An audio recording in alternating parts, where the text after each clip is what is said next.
So the purpose of this lesson is to look at ways of creating alternative calendars per resource and then alternative calendars for the entire project. Let's just have a look at the calendars that are currently available. Let's go through a couple of the basics. So if you go to the resource sheet here, you'll see standard calendar, and you do see that you've got an autofill tool there. It's already done, but it will autofill it down, and it will only apply it, of course, to work resources. Obviously a cost resource and a material resource don't work by calendar. Alright, so that we do know. Let's just do some proper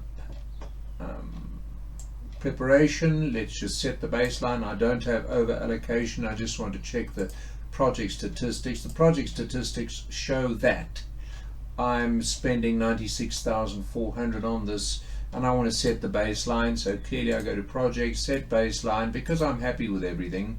Set the baseline. It's virgin territory, first time baseline, so it doesn't give me a date. Click on that, and baseline's now been set, which is obviously not immediately displayed, but it will be under the tracking Gantt, and it will be if I view my baseline watch. Baseline, baseline, there we go, the gray lines are formed. Okay. Calendar, let's look at calendar now. Firstly, we learn that my carpenter Appy, who runs at 70 per hour and no overtime cost, he runs on the standard calendar, which is 8 hours a day, 5 days a week. This is standard. But we've learned that he is of a particular religious persuasion, and we have to respect that. That requires an extra hour on Fridays to go to mosque, and that's fine. So we're going to program that in, because wherever he or she has been, or he in this case, has been allocated, all right, it will be, let's see, is he here anyway? I don't know if he's, oh, there we go, carpenter Appy. Now watch, you see that Friday there, and that Friday are going to be affected now. We're going to go off the baseline, so we probably should have done this before we set the baseline, but we can of course reset the baseline. So let's go to our carpenter Appy, double click our carpenter Appy, and we'll see change working time over here.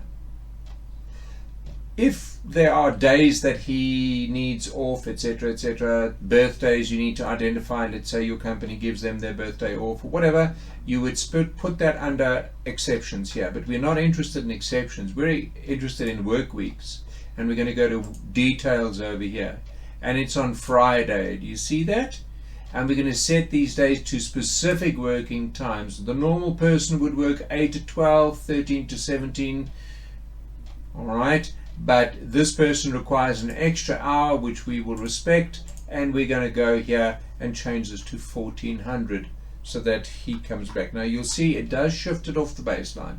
So we click OK, and we'll see here, if we click on any Friday, you'll see 14 to 17, any other days 13 to 17. So this particular resource has had his calendar changed. Watch here, if I go back to the Gantt chart, you'll see there, aha, look here, the Gantt, we've got, it is obviously not affected the project as a whole, but certainly you will see here that there's extra time required. I'm not sure why that is identified as a critical task, but that of course is MS Project, I trust it. But it hasn't affected, it hasn't in fact affected the final milestone. Alright, so that's creating an individual resource. Okay, if you were to go deep into the weeds here, you would see, if you went to resource usage on task or line item 8, let's see, Appy, where's the Appy? Alright, carpenter Appy down here, here he is, and 120 hours over there.